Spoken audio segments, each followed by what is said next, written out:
آج یوم عاشورہ ہے۔ اسی مناسبت سے آج ملک بھر میں ماتمی جلوس نکالے جائیں گے۔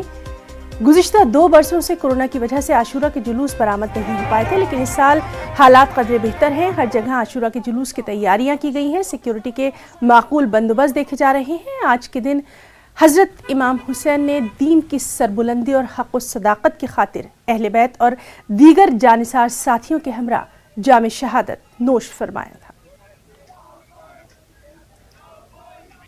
اور یوم عاشورہ کے موقع پر ایم پی کے سبھی اضلاع میں روایتی انداز میں مذہبی جوش و عقیدت کے ساتھ شہدائے کربلا کی یاد میں جلوس نکالے جائیں گے۔ راجدھانی بھوپال کی اگر بات کریں تو یہاں بھی 10:30 بجے فتح گڑھ امام باڑے سے جلوس شروع ہوگا۔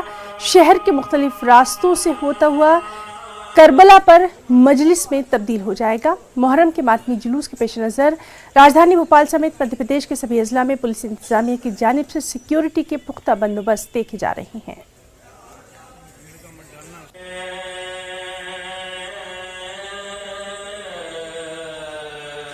اور وہیں یوم عاشورہ کی مناسبت سے شہدائے کربلا کی یاد میں ممبئی میں سنی مسلم چھوٹا سوناپور ٹرسٹ کے ذریعے لنگر حسین کے طور پر 2200 لیٹر دودھ غریبوں میں تقسیم کیا گیا۔ اس موقع پر ضرورت مند غیر مسلم خاندانوں میں بھی دودھ کی تقسیم کی گئی۔ ٹرسٹ کے سربراہ مولانا محی الدین اشرف عرف معین میاں نے کہا کہ یوم عاشورہ کے موقع پر امام حسین اور ان کے اہل خانہ کی قربانیوں کو یاد کرتے ہوئے غریبوں، مسکینوں اور ضرورت مندوں کی مدد کی جانی چاہیے۔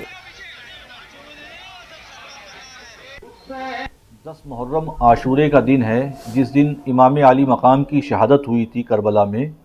اللہ کے رسول صلی اللہ تعالیٰ علیہ وسلم نے فرمایا، الحسین منی وانا من الحسین، من احب الحسن والحسین فقد احبنی ومن یبغضہما فقد ابغضنی۔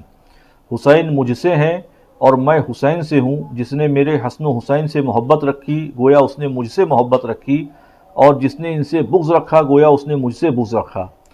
تو عاشورے کی مناسبت سے جو ہے سنی مسلم چھوٹا قبرستان ٹرسٹ نے 2200 لیٹر دودھ جو ہے وہ تقسیم کرنے کا ارادہ کیا ہے، اور آپ کے چینل کے مادھیم سے ذریعے سے ہم لوگوں تک یہ پیغام پہنچانا چاہتے ہیں کہ امام عالی مقام کی شہادت کے دن زیادہ سے زیادہ غریبوں میں، ضرورت مندوں میں، پریشان حالوں میں دودھ تقسیم کر کے امام عالی مقام کی بارگاہ کرم میں خراج عقیدت پیش کیا جائے۔